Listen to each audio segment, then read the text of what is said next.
Great. So, years ago, my mom once told me that I should have been a comedian. I mean, but what does that even mean when you're a kid? You're like a little kid and your mother tells you that? Well, now I work in a public library, which is actually like being in a bad comedy some days. Some of the things that patrons ask us, I tell you. But enough about that. So let's get on to the show. Are you ready to LOL right now? Because we've got you covered. Local comedians Daniel Chai, Andrea Jin, and Ed Hill talk about writing for comedy. They'll talk about their journeys to the top of Vancouver circuit as Daniel interviews Andrea and Ed and Andrea interview Daniel. We're going to have fun no matter what happens. So get ready to laugh into the great Zoom void. Let me introduce tonight's host. Daniel Chai is a writer, actor, podcaster, and improviser. He is the co-founder of the Fictionals Comedy Co, where he created Improv Against Humanity and the Vancouver Improv Fight Club. Daniel is the co-host of the Canadian podcast award-winning series, The Fear of Science, alongside Jeff Porter.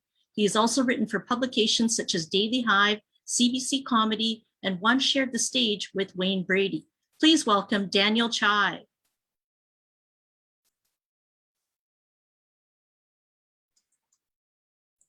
There we go. It's not a Zoom event if someone didn't have trouble unmuting.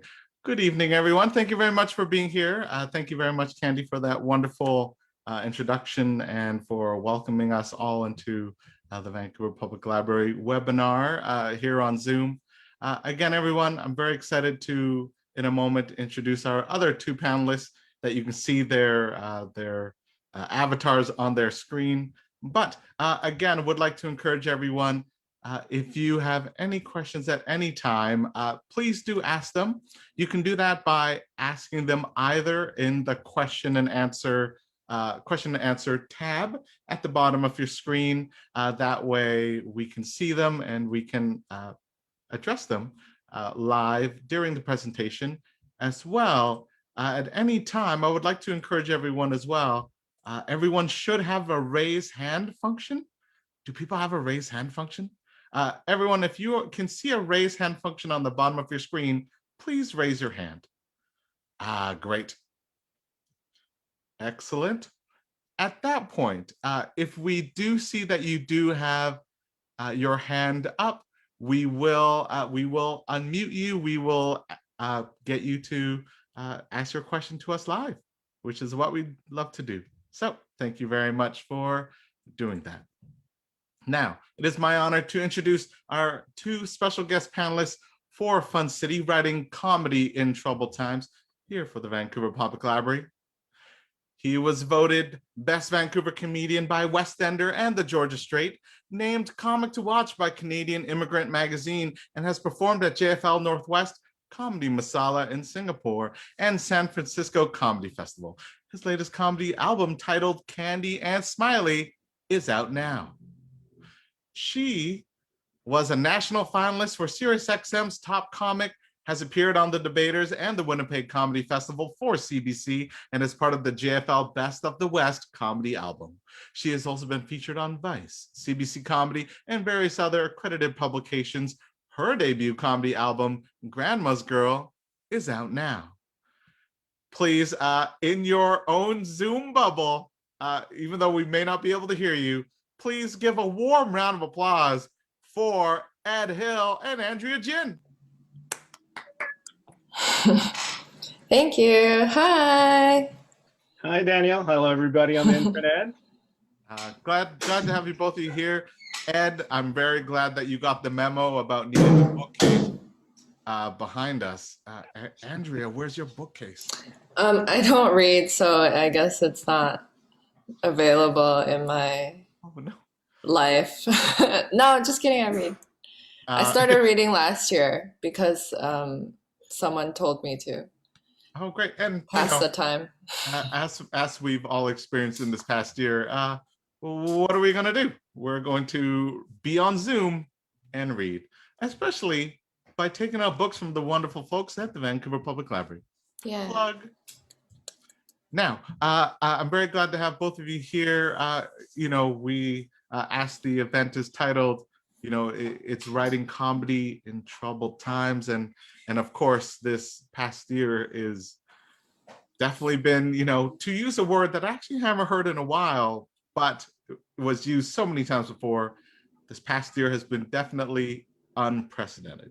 So, because we can no longer use the word unprecedented, I was wondering for yourself, Ed, and for yourself, Andrea, what is one word that you would use to describe your past year so far? I feel like I should think of my own. Andrea, do you want to go first? Okay, I was waiting for you to talk. Yeah, I guess the word I would use would be, mm, it would be reading, because I have been reading this year. I have, and yeah, and more than that, it's kind of just taking in more than putting out. I feel like it's been important to do that as well. I feel like before that, when I was uh, doing stand up, all I was doing was just like doing stand up. I was just doing it every night and not really thinking about much. I wasn't really taking in much. And I feel like at this point in my life, it's important to like, stop and, well, I was forced to, but like I felt the importance of, reading and watching and taking in art and creative things. So, Right. yeah. Absolutely. Thank you. And yourself, Ed? The word's gotta be Zoom. I didn't even know this thing existed before the pandemic. There's just everything's on Zoom. Your family chats on Zoom, your shows are on Zoom, Right. your core dates are on Zoom. Yeah. And how does Skype mess up this bad? I mean, know, right? this is literally their market. They've been doing this forever, and then now I heard Skype is closing. It's done. So What? yeah, They're really bad though. It's like it's not Oh, wow. I mean, as user friendly.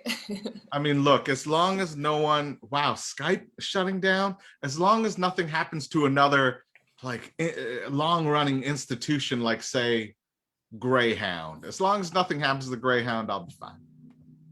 Yeah, somebody commented Microsoft Teams persists. Yeah, I don't know how that's happening. Now, I don't know how that program works, to be honest. It's just, I don't know. Absolutely. It's a conundrum for everybody. Now, but before we continue, it is now time for our very first question from the question and answer already. It is for Ed. Ed, we read on your bio on your website, what is a potato dog?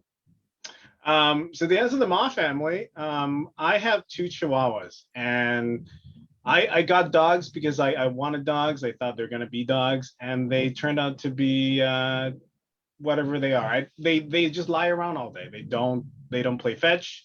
They despise walks. We take them out for a walk, and they're just like, "Can we go home?" And they're like potatoes. You know how potatoes just lie around your house? That's what they are. They're just potatoes around the house. That's what they are. I got the most chill Chihuahuas on the planet. I see these Cesar Millan videos of Chihuahuas being ferocious. I'm like, where's that in my Chihuahua? Like, do I have a genetic defect? What's going on here? Just 2 potatoes lying around all day. Now, I feel though that we at some point in this past year, we've all been potato dogs lying around. And of course, it has changed, now here we are a year later. But I'm curious as to take a look back for the 2 of you. Of course, you're very busy, very active comedians, and then the pandemic hit. Did the 2 of you have did you have plans for busy 2020? I know that you both had recent albums and shows booked. Did you have any big plans that had to get canceled and put on hiatus? Yeah, my comedy special got completely botched. The city went into its first wave of restrictions 2 weeks prior to the taping, so we had to retool and regroup. We were originally supposed to happen at the Telestudio Theater inside the Shan Center at UBC, and as we know, all the campuses got shut down very quickly. And then the idea was to postpone it till October 2020. As we know now, we're in May 2021, and it's still happening. So what I really had to do was just go back to the drawing board and I guess we'll see it later on today, and what I came up with as a way to, still deliver the material I've been working on. Great. And how about yourself, Andrea? Yeah, I was supposed to. Yeah, I was supposed to do a lot of traveling and doing stand up, be traveling for stand up. Yeah, and I was supposed to do Edinburgh with my friends, and I was supposed to also do this like tour of the what is this area called? I'm trying to draw a map. The Pacific West Coast. Yeah, the along the shoreline, and yeah, we were supposed to just kind of tour and do stand up, but yeah, that got derailed. Right. So during this time, and also I'm loving the comments in the chat. Thank you very much, everybody, for chiming in. From JB, JB mentioned I was going to a bunch of meditation retreats, so ironically, I would have been sitting around a lot anyways. But very purposeful sitting around. I feel I've definitely gone through a lot of this myself in this past year, where even though we've been for the first time in our lifetime, knock on wood, hopefully the last, knock on wood, we've been forced to really slow down and take stock and slow down, like emphasis on slowing down. For when that happened, Andrea, you touched upon that a little bit, but how was that? How was the experience of not necessarily having 2, 3, 4 comedy shows a night, or a week, or in the same night? Like, did it feel strange? Did you kind of go a little bit stir crazy, or was it a little bit kind of relaxing and freeing? How was that for you?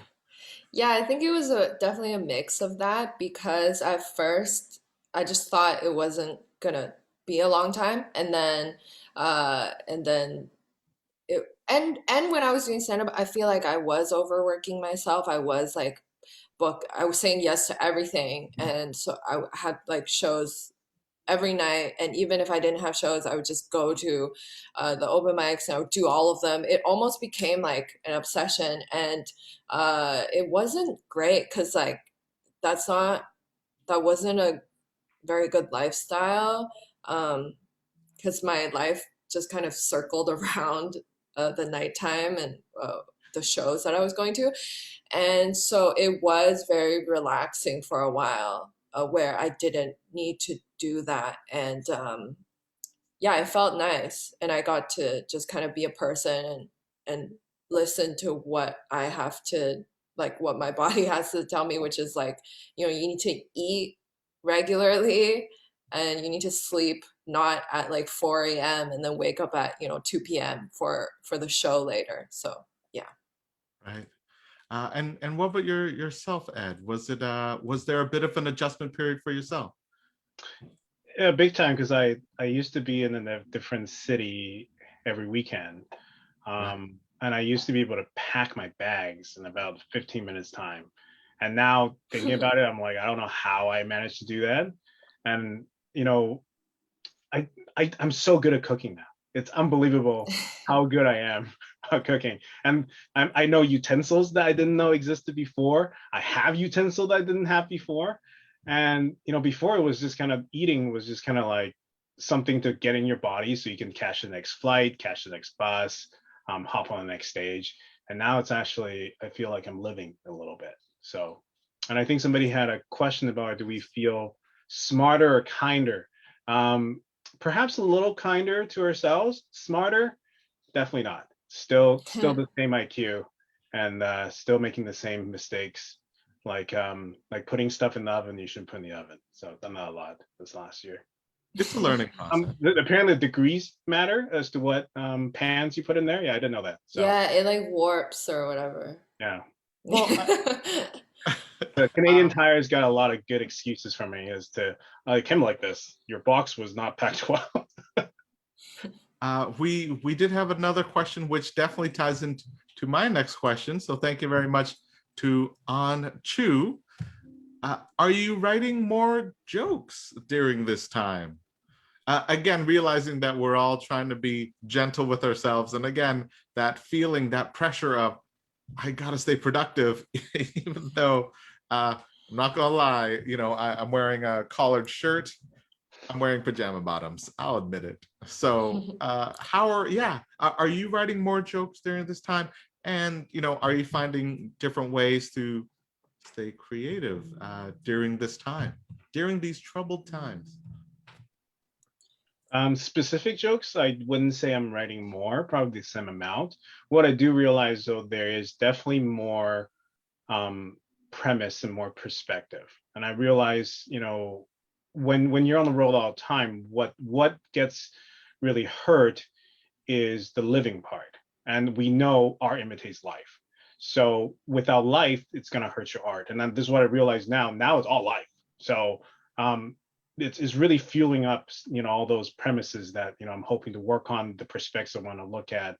So I realize that that's happening. Now, specific jokes, probably, the same amount, but probably not the same degree as what I used to be able to test on stage, because there's just not as many shows. So I think that's where I'm standing now, in regards to that. And to diversify, really, I'm just trying to do more things that, on Zoom, either podcasts or virtual shows or panel shows, whatever it may be. Right. Thank you. Yeah, and I literally have not wrote a joke since we stopped. Because I was just, I don't know, it just never came.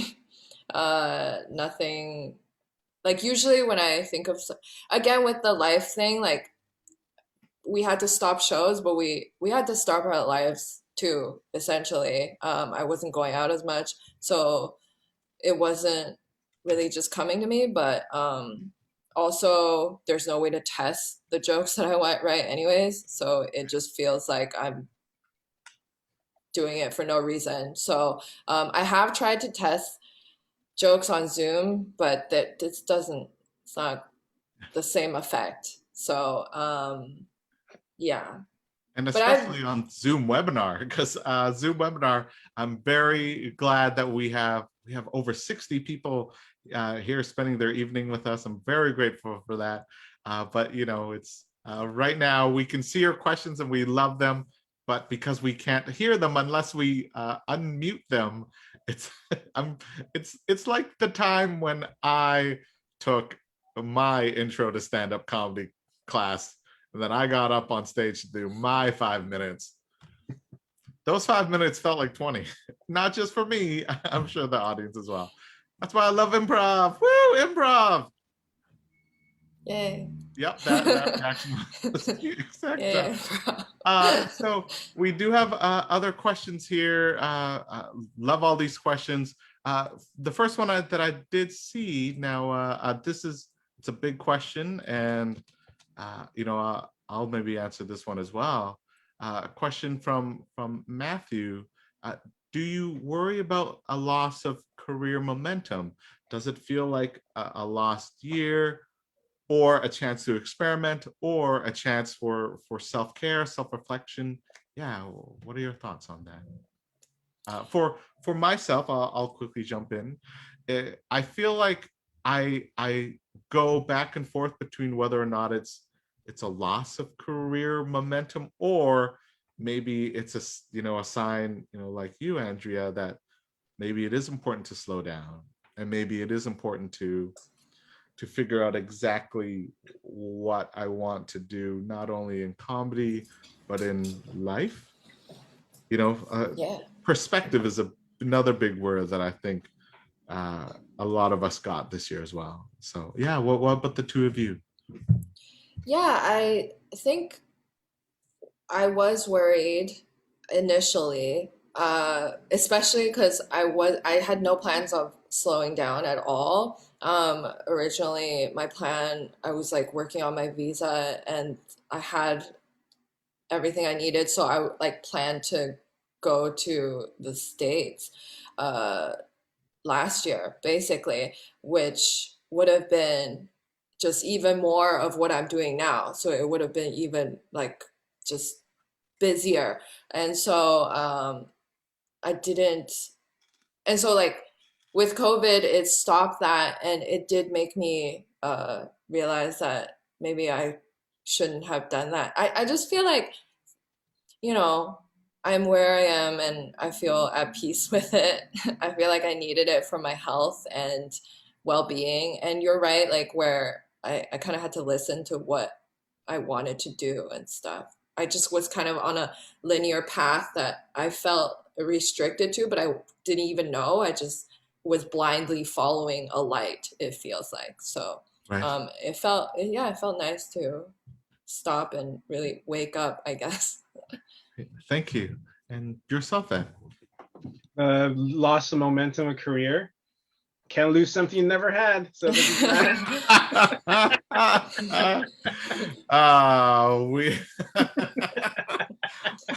We are Canadian comics after all, right? Well, I think for me is kind of how you look at it. Like, what do you mean by loss? What do you mean by gain? I mean, every time there's a loss, there's something you're gaining. So it depends on how you look at it. I mean, like, is it financial gain? Is it, connections? Is it, well, whatever it may be. So it's hard. I don't really look at things that way. One question to ask myself is like, am I still having a good time doing this, even though I can't do it live on stage? And the answer is yes. So that's good enough. I think that's really my bottom line. As long as I'm having a good time, there's nothing worse than, doing something a lot and you hate it. So I think quantity at this point for me, it's not exactly the issue. Yeah. Right. Thank you. Yeah. Now, And oh, sorry, yeah. sorry. And people always say like, when you love something, it's advised to not work that thing. Like some people say, if you love children, like don't be a teacher or something, because it will make you hate it. And I feel like that's what happened with me. I almost dreaded, like in the last few months before everything shut down, I was dreading certain shows because, yeah, I think I was burning out. So it's easier to burn out if you, don't listen to yourself. Right. Thank you. Now, speaking of listening, thank you so much. We are getting some great questions, the question and answer. I would love to go to these in a moment, but right now for Ed and Andrea, I would love to learn a little bit more about your journeys, your journeys and how they perhaps informed your comedy.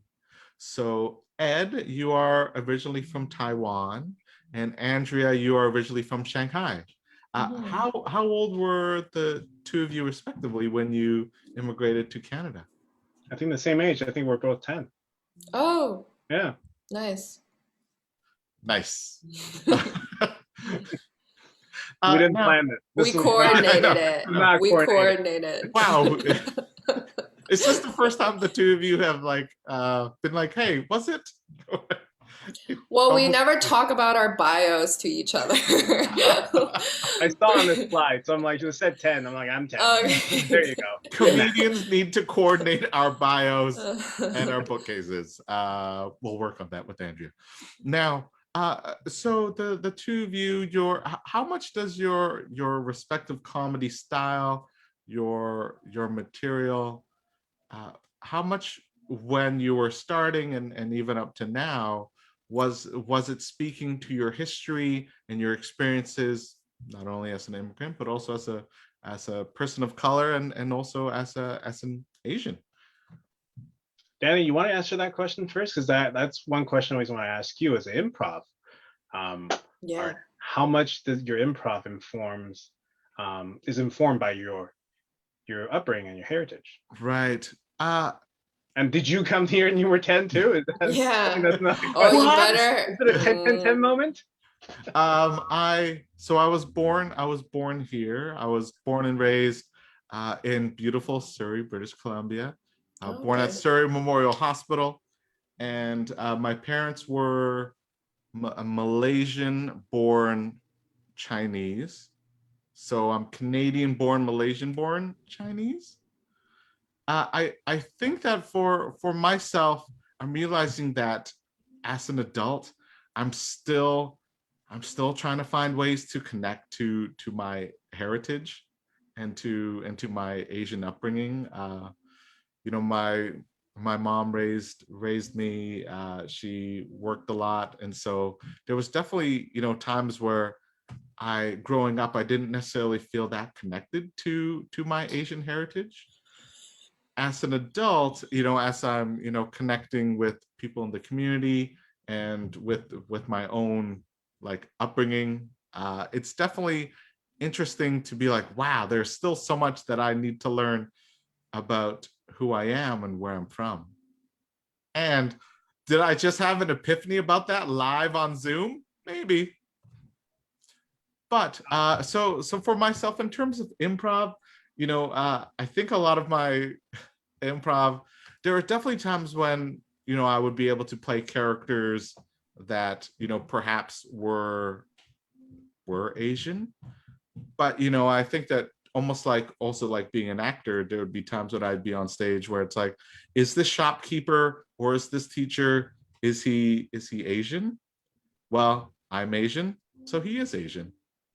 Whoa, I blew my own mind. So yeah, I think that's how it was, at least for myself. Here in Vancouver, there's a group of improvisers called Fistful of Kicks, and they do a lot of really great work exploring Asian heritage within the martial arts comedy form as well. And like this, it's amazing. Like they do wall running during their comedy shows. It's fantastic. So yeah, that's that's it for me. I think that it's still something that I'm learning to balance out between my comedy and my background.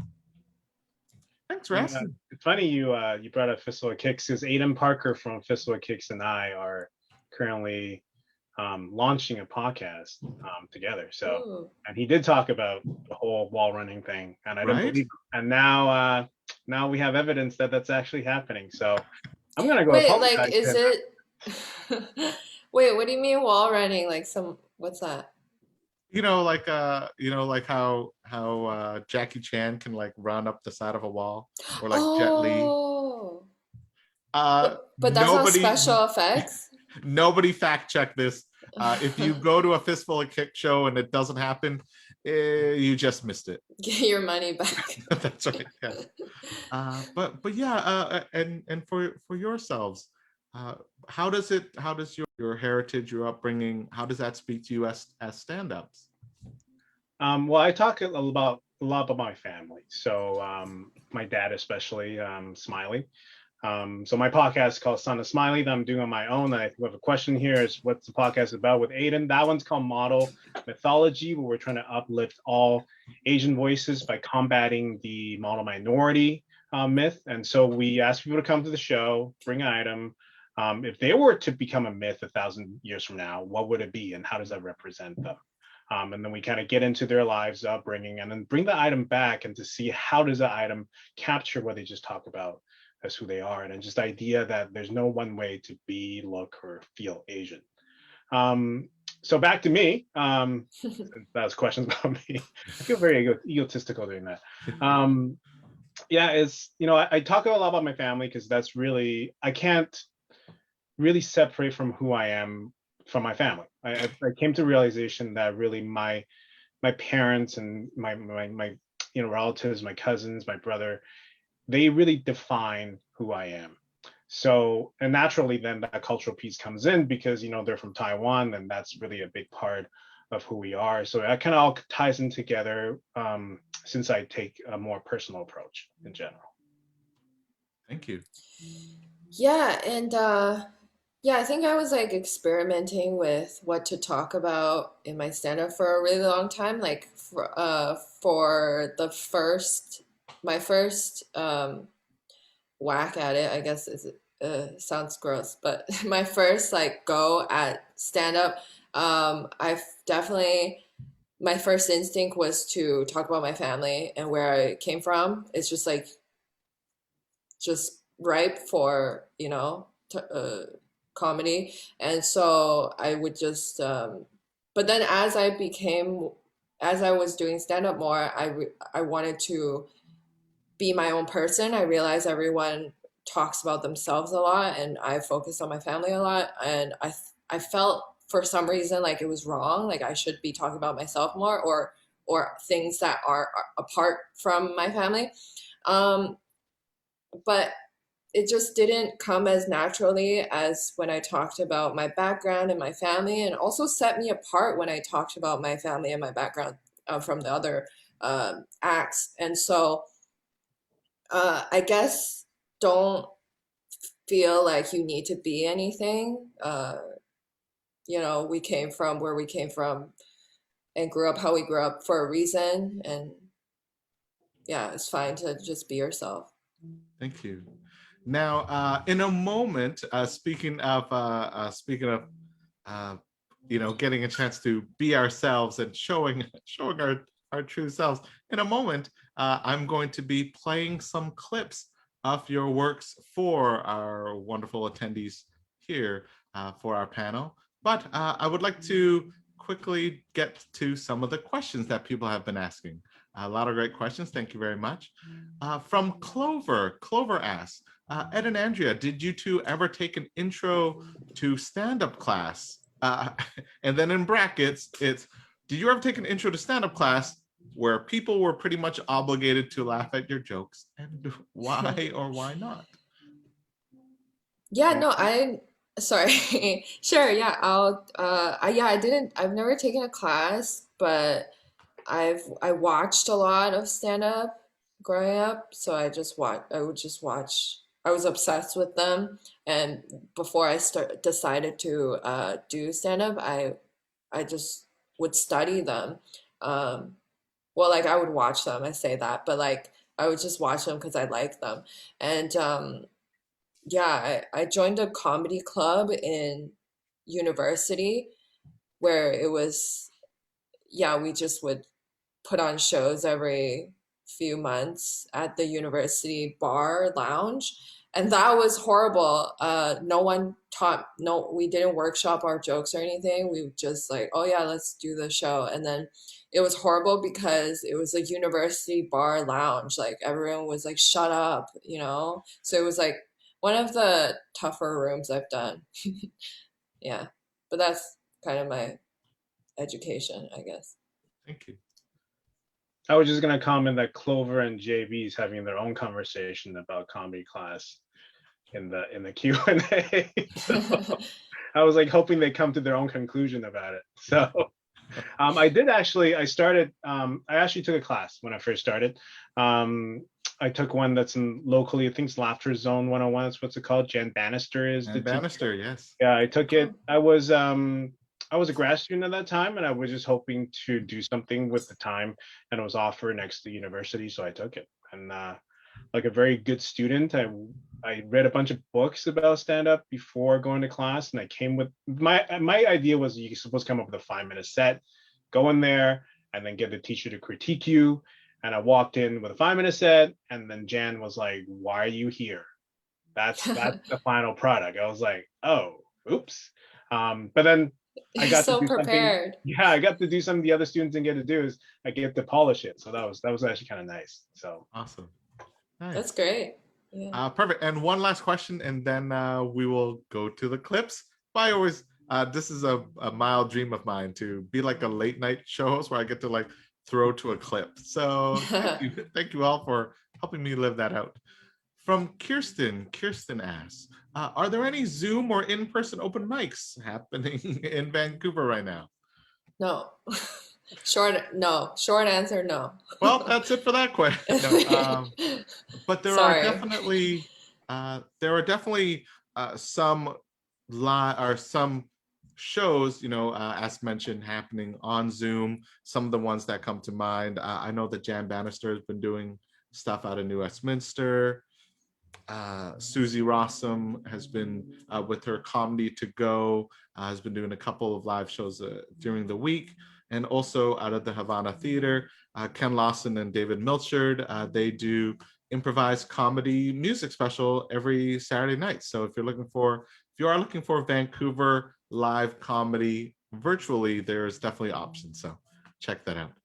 Yeah, Erica Sigurdson also puts on shows. Yeah, but yeah, she has her website. I'm just not sure how often. I think it's monthly or bi-monthly.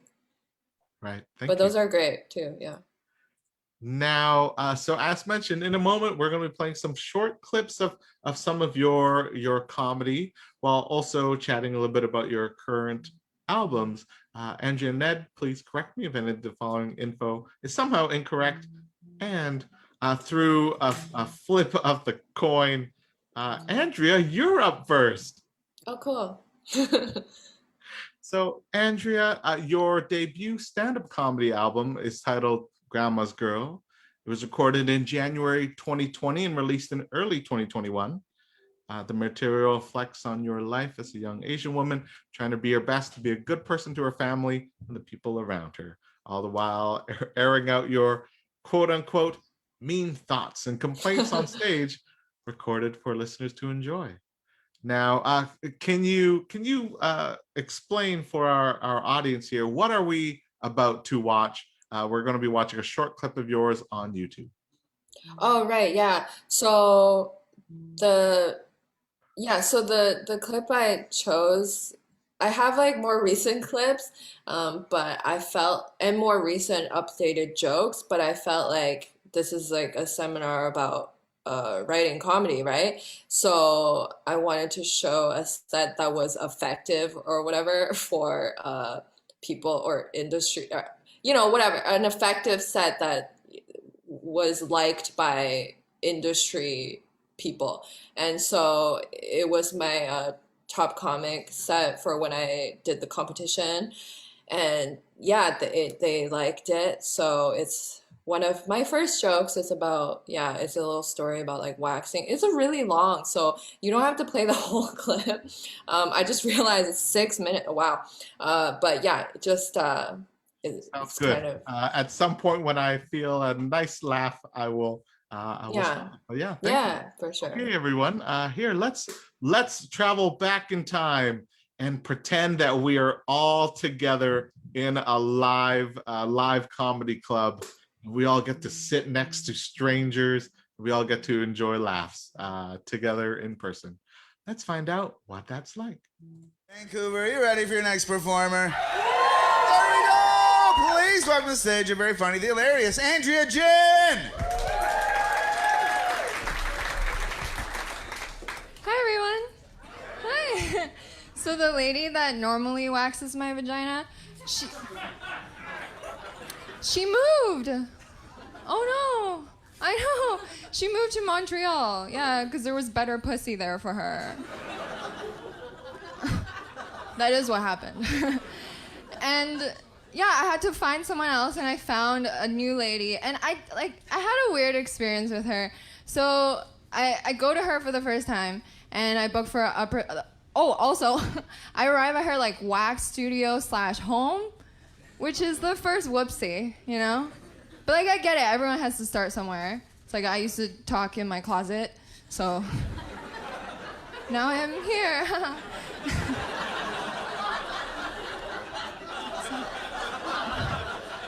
It's a very nice closet. Yeah, and that's fine. And I go to her, and I book for an upper lip and a Brazilian wax. It's down here. I know my pants are very high, sorry. But it's right here. But, and I go to her, and the first thing, first meeting, I walk through the door. The first thing she says to me, she's like, okay, so we're gonna do your upper lip first, because I don't want warts to show up on your face. Yeah, I wish you guys were there to react for me. Because I was just thinking, I was like, why am I getting roasted right now? Like, what? What is this? Like, it seemed a lot more fucked up that this was her house at that moment, you know? And I don't know how to confront people, so I was just like, oh yeah, thank you.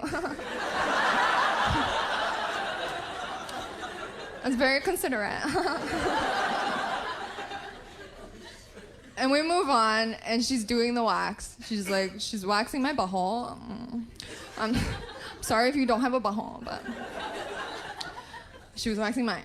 And I was very laid back. It was like a service, right? I was just like, the wax is warm, and I was like, ooh, this is luxurious, yeah. This is what the life that my grandma wanted for me. And like, she hasn't talked in a while, so she was like, it's time. And she said, while waxing my butthole, she was like, oh, you must be thinking. I'm like, what? This is so awkward. No one's ever seen my butthole before, and now Wendy's looking at it. I didn't know her name was Wendy before that. Like, that's how she introduced herself to me. Also, so in her mind, I have genital warts, which, okay, fine. Fine. But like, no one's ever seen my butthole before? What? Like, I don't think... So, that's not possible. So, like, so what? I go through life, I'm like, hey, so we're about to have unprotected sex. You have some warts on your dick. Like, everyone's different. It's fine. But whatever you do, I have one rule. Don't look at my butthole, okay?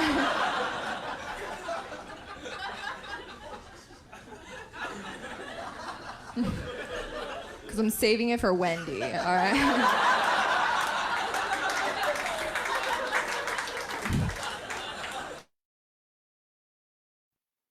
It's a good place to stop. Wow, I didn't know.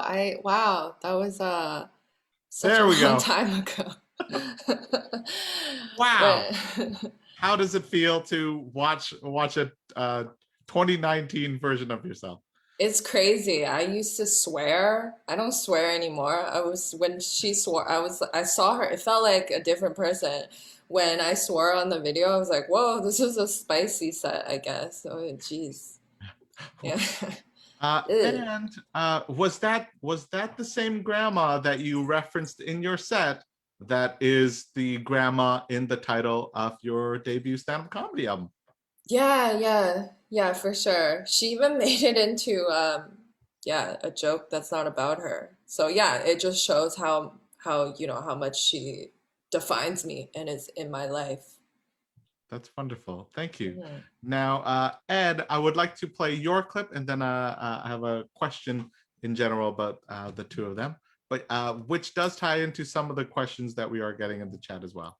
So, Ed, Candy and Smiley is your first 1 hour, one-of-a-kind comedy special that was filmed during the COVID-19 pandemic. It's filled with stories about your life and relationships with your parents. Candy and Smiley also explores the intricacies and intimacies of a first-generation Taiwanese Canadian family, as well as the Asian immigrant experience. I'm very excited. A comedy special filmed during the pandemic, because again, this was one that you did have plans to do a full-on recording at the up at UBC, yes? Mm-hmm. Yeah. So there's compared to Andrea's clip, there's gonna be probably 1/10 the people there. Exactly 7 people actually. Could have bought more Facebook ads. And they're all my family and my close friends, because that's the only group of people I can gather to do this I during that love time. that. Okay. All right. Well, I'm very excited. All right, everyone. Here is a clip, an excerpt from Candy and Smiley. My parents have been together for 40 years. 40 years. That's a match. In heaven. And people always ask, Ed, what's the secret? Tell me the secret. I'll tell you. Here's the secret. Separate bedroom. Yeah, they sleep in separate bedrooms. Because my dad likes to snore, and my mom likes to punch him in the face. Yeah. And when I see perfection, I see it. That's what they are. They're a perfect match. Because on the one hand, my dad is a conspiracy theorist. Not about politics or religion, but about my life. He thinks I have herpes. I don't have herpes. He tells everybody. Like, I remember my wife and I were dating and we're having dinner, right? and she's trying to eat my food, and my dad's like, "Don't touch him. He has herpes. I've seen it." And my wife was like, "You didn't tell me this. And why did you show your dad?" He thinks I'm touching my ass all the time. Yeah, he won't let me borrow any of his stuff because he thinks I'm touching my ass. I'm a grown man. I'm touching my dick. My mom, on the other hand, paranoid. Paranoid. She thinks everything's contaminated. This whole COVID thing is not helping her. Yeah. Every day she sent me 12 videos about infections or diseases. She sent it to everybody on her Facebook list too, which is just me and my brother. Because my dad blocked her. Yeah, he doesn't want to see that shit. I remember one time she microwaved her food for 2 hours to kill the bacteria. 2 hours. Only thing she killed is the microwave. Yeah, the thing blew up, right? Fell to the wall. Smoke alarm goes off. I rush in the kitchen. I'm like, what happened? She's like, "I'm trying to kill the bacteria." I'm like, "What bacteria?" My dad's in the back. "Your herpes." I'm like, "Seriously? There's not a time. We have a small emergency going on." And I know why they hold on. I know why 40 years. Because life is full of goodbyes, right? We know. Life is full of goodbyes. I'll tell you my first goodbye. It was right before I immigrated. I had a childhood pet, a turtle. I had to let it go. Because a lot of paperwork to bring red towels across borders. So I remember I went to the park. I threw the turtle in the lake, and it's disappeared. It didn't float, it didn't swim, it was just gone. I remember I was so angry at the turtle, I leaned on the edge and went, "Goodbye, turtle!" And 6 years later, in biology class, I learned there's 2 types of turtle. The aquatic that can swim, and the terrestrial that cannot. And that was the same day I realized I murdered my childhood pet. Yeah, and once withering the water, I yelled like a psychopath going, "Goodbye, turtle!" I hope you like drowning. Wow. I love how the theme is like butthole and herpes to both of our sets. And then death. And then death with your pet. That was my takeaway as well. I realized that's what my first set was missing. More wart stuff. Now, for the two of you, I mean, you know, we had Andrea's clip. Yours was filmed at Yuck Yucks, you know, and in front of a live audience, in front of a huge live audience. Ed, yours was filmed in front of a live audience, but again, much more intimate, much smaller. Would the two of you trade if you could? What do you mean, like for... in terms of like Andrea, like if you had an opportunity to record a special and they were like, "We want you to record a special, but it can only be your 10 most closest family members." Like, would I rather do that or for a crowd of strangers? Yes. Well, obviously I would rather do a crowd of strangers, but mostly because that's like more fun to do, just as a comedian. But also my family will not, like, they don't speak English, and so they just won't understand it. And one time I took them to a show, and they just like sat there, and it was the family members it was my relatives that did speak English, and they didn't like it, you know, and they after the show, they were like, you know, "You were the tallest on the show." Like that was what they thought was like a good compliment. And I was like, no, I wasn't actually the tallest even. So I don't even know where that came from. So, no, I would not like to do what Ed has done. Yeah, even though I love that clip, I just don't think I'm brave enough or have the skills. Ed, for yourself, you know, again, how was the experience of doing it in front of your closest family members? And if you know, now that you've experienced it, and if they were, and if you had the chance where they were like, "We want you to do the set again, but now we we would like you to do it in front of a big live audience, do you think that things would be lost in translation between the two? And then, of course, I do it in front of a crowd. Like, what are you assuming? I can only pull 10 people. Yeah, look, I'm reading it off of I did that because I had to, not because I want to. We were forced. No, but maybe I thought, make that clear. It felt really special though. The clip. I was like, oh yeah. Say, yeah, it was a very, very different experience, and I'm glad I did it that way because it probably carried more the messaging I was trying to bring across, this whole idea of that personal, intimate touch. Would I do it again? Unless this COVID-20, I'm not gonna do it again. So I'll let you know that's not happening. So and it's it's because the clip didn't show that in the end my parents come into the circle.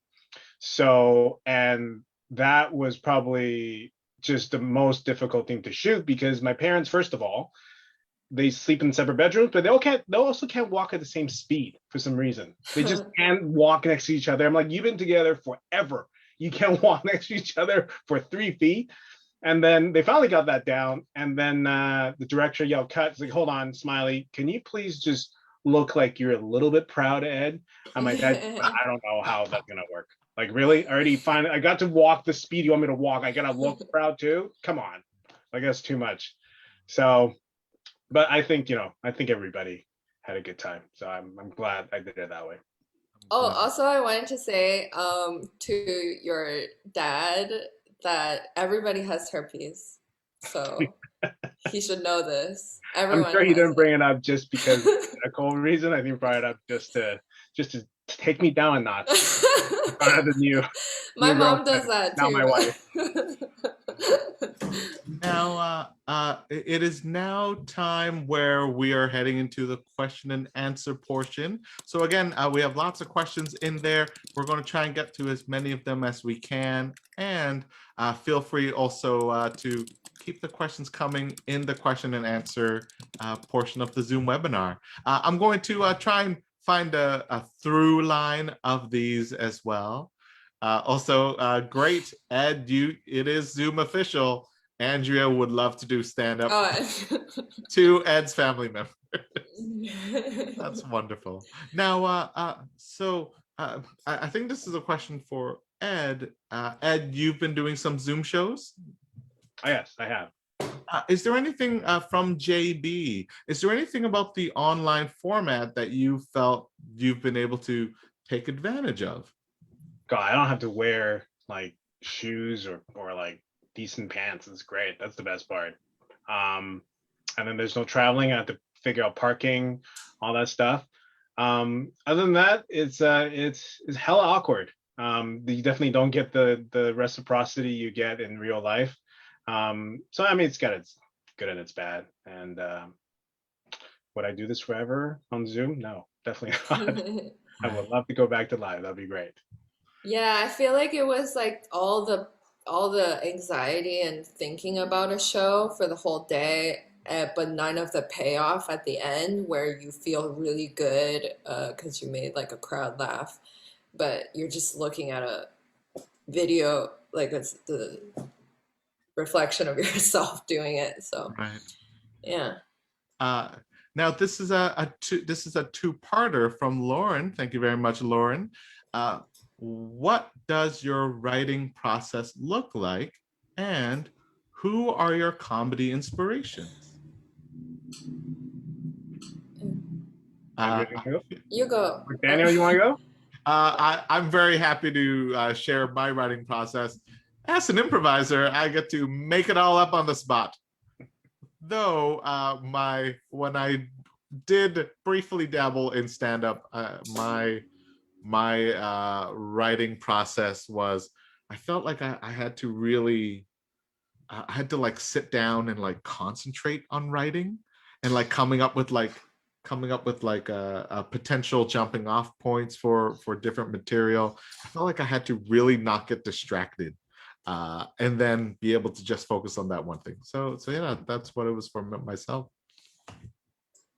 I think for me, the what I do is I go inward, I go introspective. So I think one thing that actually my wife taught me, and why my wife hates comedy. My wife loves to cry during movies. She does not want to watch anything that makes her laugh.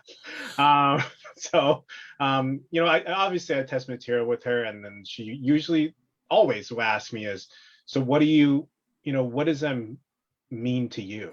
Like, why are you saying this? People are spending their time, 10 minutes, 15 minutes, half an hour, listening to you. What is you trying to say? And that question really then helps me to figure out is, yes, sometimes some things are funny. However, can I go even deeper? Can I talk about, figure out what is my insecurities? What is my fear? What is my aspirations? Anything that would bring another depth to it. And I find that then that naturally then will connect me to the life I lead and the life that I've been living.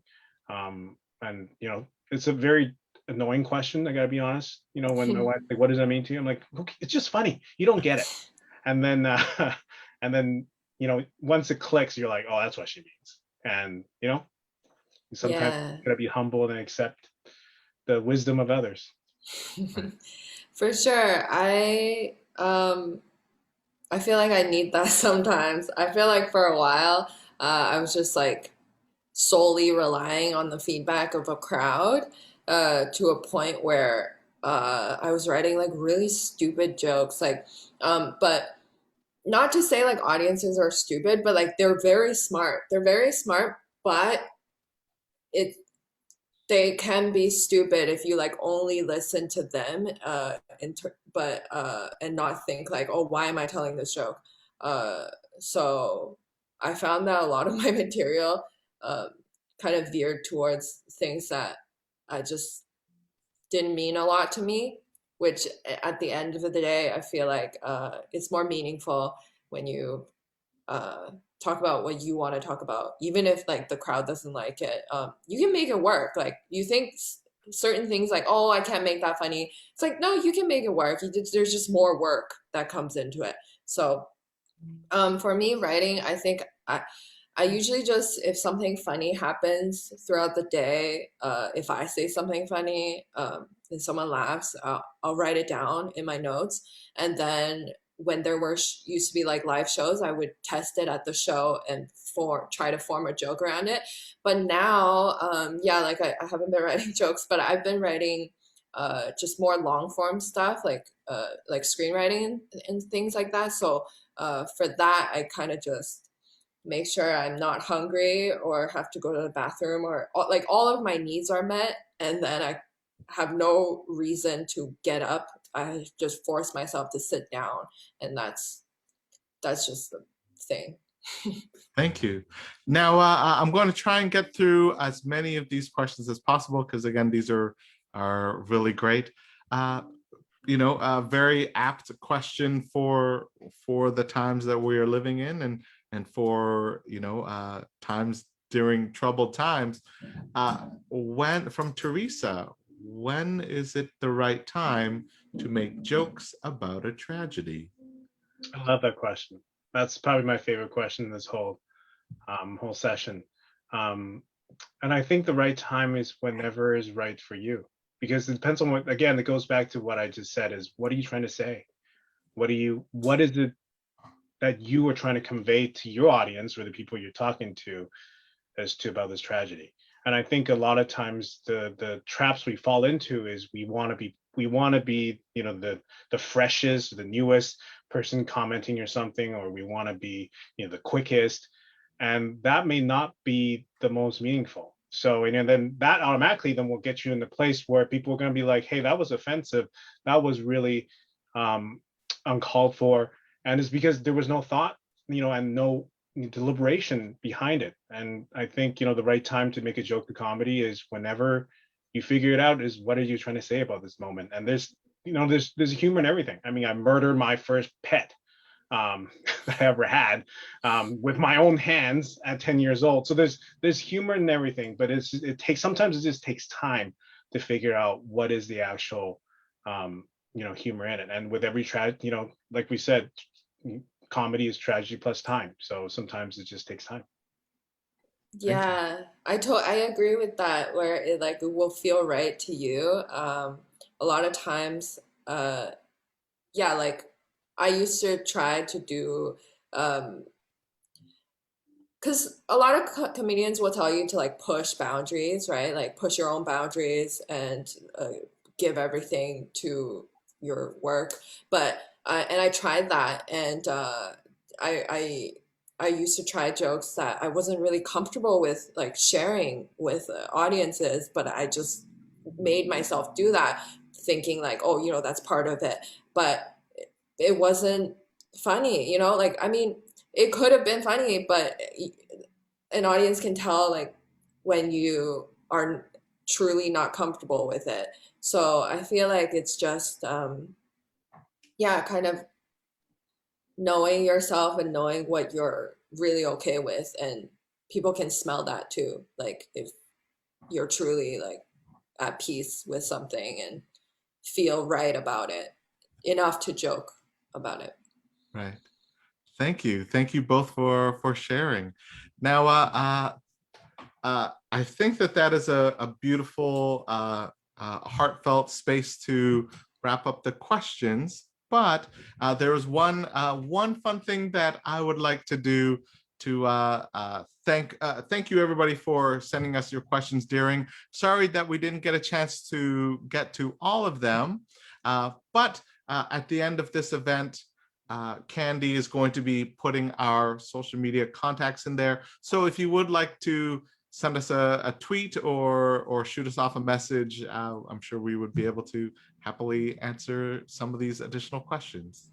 But we have prizes. Woo! We have prizes to give away to people who asked us some questions. These are randomly selected using a very intense Zoom algorithm. For example, Ed has very kindly provided us a t-shirt to be giving away. And of course, we're going to be awarding that to Teresa. Whoa. To Teresa for asking the question again, when is it the right time to make jokes about a tragedy? Very important, very deep question. And we're very glad that you asked that. And Andrea has a digital copy of her debut album, Grandma's Girl, to give away. Mine feels worse because a t-shirt's a thing that you can like hold and wear. And I'm like, oh, a digital download of my album. I feel like I should have offered a t-shirt. I don't have a t-shirt. No, I wish. Why don't you just take an old t-shirt and then stamp the digital code on there and then send it to the person. Okay, maybe. For now, it's a digital download of my album. For the digital download, thank you very much to JB. Thank you very much for JB for interacting with a lot of the questions that have been asked in the question and answer.